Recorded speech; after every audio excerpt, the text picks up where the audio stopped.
আমি মনে করি ছেলে হোক আর মেয়ে হোক প্রত্যেকটা মানুষেরই স্মার্ট থাকা উচিত। বয়স যাই হোক না কেন, এটা একটা সংখ্যা মাত্র।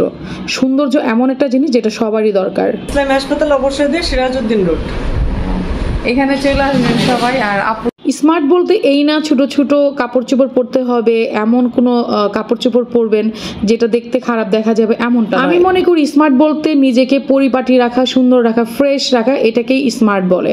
ক্লিন রাখা, প্রত্যেকটা জায়গা থেকে আপনাকে নিজেকে ক্লিন রাখবেন। নিজেকে ক্লিন রাখা যেমন জরুরি, তেমন কিন্তু মানুষের ঘর বাড়িটাও ঠিক তেমনটাই ক্লিন রাখা জরুরি। আপনি শুধু নিজেই স্মার্ট থাকবেন নো, আপনার ঘর বাড়ি প্রত্যেকটা জায়গা থেকেই যেন আপনার সুন্দর থাকে, সেদিকেও কিন্তু আপনাকেই খেয়াল রাখতে হবে। শুধু নিজেকেই সুন্দর রাখবেন, ঘর বাড়ি অনেক আছে খুব নোংরা রাখেন, এটা কোনো স্মার্ট নয়। স্মার্ট মানে কি, সব দিক দিয়ে যে পরিপাটি, সেটাই হচ্ছে স্মার্ট। হ্যালো এভরিওয়ান, আসসালামু আলাইকুম। সবাই কেমন আছেন? আমি আলহামদুলিল্লাহ ভালো আছি, সুস্থ আছি। আর আমার ফ্যামিলিতে যারা আছেন, আমার পরিবারে যারা আছেন, ফ্রেন্ডস ফলোয়ার, সবাইকে জানাচ্ছি শুভেচ্ছা, ভালোবাসা। আর আপনারাও কেমন আছেন? অবশ্যই আমার কমেন্টে এসে কমেন্ট করতে ভুলবেন না যে আপনারা আপনাদের ফ্যামিলি পরিজনে কেমন আছেন, অবশ্যই জানিয়ে দিবেন কমেন্টের মাধ্যমে। আমার অনেক শুভাকাঙ্ক্ষী আছেন, অনেকেই জিজ্ঞাসা করেন আমার মেসেঞ্জারে এসে আমি কেমন আছি, কোথায় আছি জানতে চান। আমি আসলে ভাই একে একে এইভাবে সবাইকে অ্যান্সার দিতে পারি না। এর জন্য আসলে আমি একটু ব্যস্ত মানুষ, যেহেতু আমি জব করি, বাসা সামলাইতে হয়, বাইরে সামলাইতে হয়, আবার কিন্তু আমার অফিসটাও সামলাতে হয়। সবকিছু মিলে আসলে আমি সবসময় সবাইকে অ্যান্সার করতে পারি না। তবে আমি কিন্তু প্রত্যেকটা ভিডিওতে সবার খোঁজ খবর নিই এবং সবাইকে বলি কমেন্টে এসে একটু কিছু বলে যাবেন, সেটাতে হয়তো আমি উত্তর দিতে পারবো। আসলে আপনাকে বাঁচতে হলে আপনার তো বিজি থাকাটাই স্বাভাবিক, কারণ কর্মস্থলে কর্মের জন্য, টাকার জন্য আপনাকে ছুটতেই হবে। কারণ আপনার টাকা যদি বেলা শেষে না থাকে, কেউ আপনাকে চিনবে না।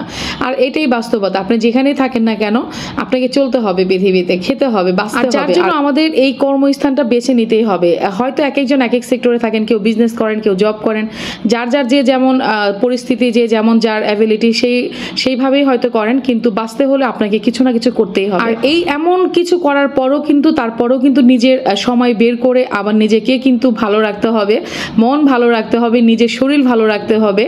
এটা কিন্তু মাথায় অবশ্যই রাখতে হবে। সারা জীবন খেটে খেটে নিজের জীবনকে উৎসর্গ করে দিবেন এমনটাও নয়, তার মাঝে অবশ্যই আপনাকে বিনোদন নিতে হবে, নিজেকে ঠিক রাখতে হবে, স্মার্ট রাখতে হবে, ভালো রাখতে হবে। মন ভালো রাখার জন্য যা যা করা দরকার প্রত্যেকটা জিনিস করতে হবে। এর জন্য আপনাকে ঘুরতে হবে, মাঝে মাঝে এমন ভাবে একটু পার্লারে আসতে হবে নিজেকে ঠিক রাখার জন্য। আবার কেউ কেউ আছে ঘরেও করেন, যারা পারেন ঘরেও করবেন, যাদের সময় আছে। যেহেতু আমরা জব করি, আসলে সময়ের অভাবে পারি না, যার জন্য আমাদের ছুটে আসতে হয়। এর জন্য দেরি না করে আপডেট দিন চলে আসলাম পার্লারে। আর এই পার্লারটা ছিল কিন্তু যাত্রাবাড়ি কুনাপাড়া।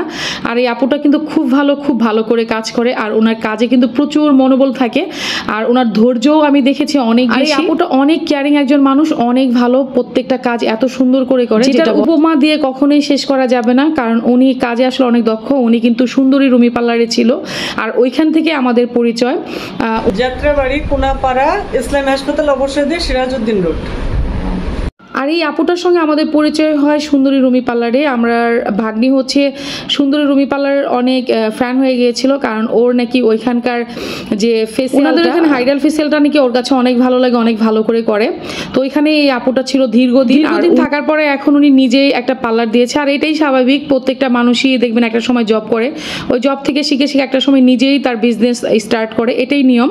আর এটাই স্বাভাবিক, এটাই করবে, কারণ সারা জীবন তো মানুষ এক জায়গায় থাকবে না। প্রত্যেকটা মানুষের লক্ষ্য থাকে উপরে ওঠার, আর সেও কিন্তু তার ব্যতিক্রম না, সেটা সে না। আমিও হয়তো সেমটাই করব, এটাই নিয়ম। আমিও কোথাও না কোথাও থাকলে আমিও করব, চেষ্টা করব যে কোনো এক সময় আমরাও কিছু না কিছু। উনি যেহেতু ওইখানে কাজ করতে, এর জন্য আমরা ওনার পার্লারে চলে গেছি। আর উনি যেহেতু এখন একটু কম নিচ্ছে, কারণ নিউ হচ্ছে ওনার পার্লারটা, এর জন্য সবাইকে ডিসকাউন্ট দিয়ে কাজ করছে অনেক কমের মধ্যে, তাই চলে গিয়েছিলাম ওনার ওইখানে। আর ওনাকেও আমার খুব ভালো লাগে, ওনার ব্যবহার আচার খুব ভালো, কথাবার্তা খুব সুন্দর, আর খুব কম রাখে, আর খুব মনোযোগ দিয়ে কাজ করে, খুব কেয়ারিং ভাবে উনি কাজ করে।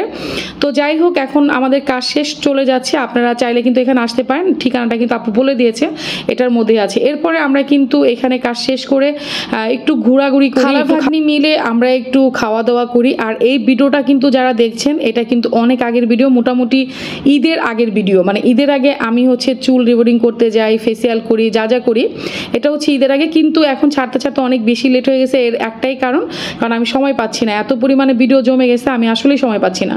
তো আমরা দেখবেন একটার পর একটা খেতেই থাকি। আর পাশে একটা লোক ছিল, এটা কিন্তু আবার ভেবেন না আমার কেউ আত্মীয় স্বজন বা আমার কিছু লাগে, উনি আসলে ওইখানে দাঁড়িয়েছিল, আমিও দাঁড়িয়েছিলাম, ওইখান থেকেই হচ্ছে ভিডিওটা নেওয়া। কিন্তু অনেকে দেখলে হয়তো ভাববেন যে উনি আমার কেউ আত্মীয় স্বজন বা আমার ফ্রেন্ডস যাই মনে করে না কেন, আসলে ভাইয়াটাকে আমি নিজেও জানি না। ওইখানে আমরা দাঁড়িয়ে কিছুটা ফিল নিচ্ছিলাম, পুকুর নাকি নদী কি বলে ওইটাকে আমি জানি না, তো পানিগুলো দেখছিলাম, খুব ভালো লাগছিল।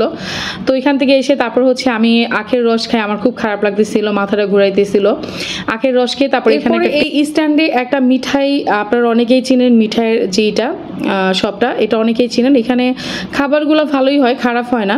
তো আমার কাছে টেস্টি টিটের এটা বেশি ভালো লাগে। তো যাই হোক, আমরা এখানে বসে কিছু খাবার অর্ডার করি, একের পর এক দেখতে পারবেন। আমরা সারাদিন কাজকর্ম করে দুই ভাগ্নি মিলে এত পরিমাণে ক্ষুধা লেগে গেছিলো, এরপরে আমরা খাবারের একটার পর একটা নিতেই থাকি। প্রথম হচ্ছে মোমো নেই, মোমোটা কিন্তু খুব বেশি টেস্টি ছিল, ভালোই লেগেছিল, কারণ আমাদের ক্ষুধাও পেটে ছিল। কারণ এইখানে যখন আমরা আসি তখন আসলে একদম আর রাত ছাড়া হয় না, সকালে যদি আপনি রওনা দেন একদম বাসায় পৌঁছাতে সব কাজকর্ম সেরে রাত্র হয়ে যায়। তো অনেক বেশি ক্ষুধা লেগে গেছে, প্রায় সন্ধ্যা হয়ে আসছিল। পরে এখানে নেমে আমরা আসলে মোমো খাই, মোমোর পরে আবার বার্গার নেই, মানে একের পর এক খেতেই থাকি, কারণ এত বেশি ক্ষুধা লেগে গেছে। এরপরে খালা ভাগ্নি মিলে আবার হচ্ছে বার্গার খাই। আর আসলে কি এখানে আসা মানেই হচ্ছে একটা দিন পার করে দেওয়া, আর বন্ধের একটা দিন, মানে এখানে আসা মানেই হচ্ছে সারাটা দিন একদম এখানেই শেষ মাটি, আর কোনো কাজ আর করতে পারবেন না আপনি। তো আমরা মোমো খাওয়ার পরে আবার একটু মানে ক্ষুধা পেটে থেকে যায়। এরপরে হচ্ছে আমরা বার্গারটা নেই, কিন্তু বার্গারটা আসলে ভালো ছিল না, আমি যেটা সত্যি কথা বলবো, একেবারেই বাজে ছিল। কিন্তু আমরা ভেবেছিলাম হয়তো ভালো, কিন্তু বাজে বলতে মানে মাংসটা ওরা কিমা করে দিয়েছে, আমরা ভেবেছিলাম যে পিস করে যে দেওয়াটা ওটাই দিবে, ওনারা আর বলেও না, আমরা অর্ডার করেছি ওটা ভেবেই, পরে দেখি যে কিমার মতো, এর জন্য আমাদের কাছে অতটা ভালো লাগে না। কি আর করার, কিছুই করার নেই, যেহেতু অর্ডার করে ফেলেছি খেতে তো হবে, আর ক্ষুধা যেহেতু পেটে খেতেই হবে। তো যাই হোক, আমরা খালা ভাগ্নি মিলে ভালোই খাওয়া দাওয়া করি। এরপরে আরেকটা আইটেম নেই, সেটা হচ্ছে দই। আর এই দইটাও আমি নেই হচ্ছে টেস্টি টিটে, যে আমি দইটা খেয়েছিলাম অনেক বেশি টেস্ট লেগেছিল আমার কাছে, ওইটা ভেবেই নেই। পরে দেখি যে না, এটা একটু লাল কালার, মানে নর্মালি এর মতো, এতটা ভালো লাগে নাই। তবে টেস্টি টিটের দইটা অনেক বেশি টেস্ট, ওইটা ভেবেই কিন্তু আমি নিয়েছি। কারণ এত আইটেম খাওয়ার পরে, মোমো তারপর হচ্ছে বার্গার খাওয়ার পরে খুব ইচ্ছা করতেছিল একটা দই বা এই টাইপের কিছু একটা খাই। তবে এরপরে আমরা দইটাই নেই। তো দইটা খেয়ে আমাদের ভিডিও একেবারে শেষ প্রান্তে চলে এসেছি। দইটা খেতে খেতে আপনাদের সঙ্গে কথা বলাও শেষ করে দিচ্ছি। আবার দেখা হবে আগামী কোনো ভিডিওতে। সবাই ভালো থাকবেন, সুস্থ থাকবেন। আল্লাহ হাফিজ, আসসালামু আলাইকুম।